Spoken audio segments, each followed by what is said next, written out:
porque me esfuerzo.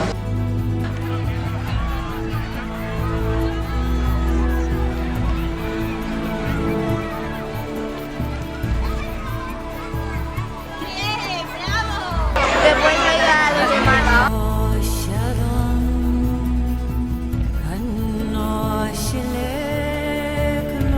Porque es una forma de transmitir cultura y tradición.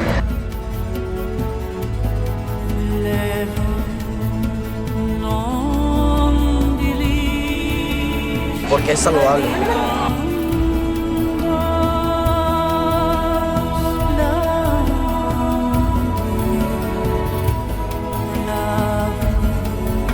Porque desarrolla cuerpo y mente.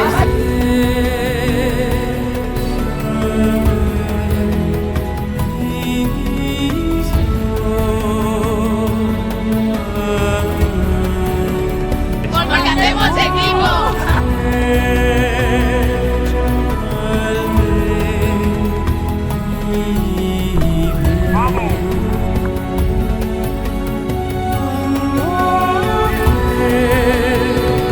Conocemos amigos.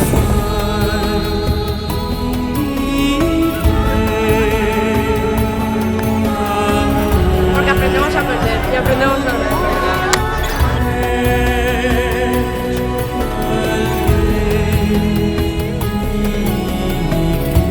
Porque es divertido y... Porque es divertido. Porque me divierte.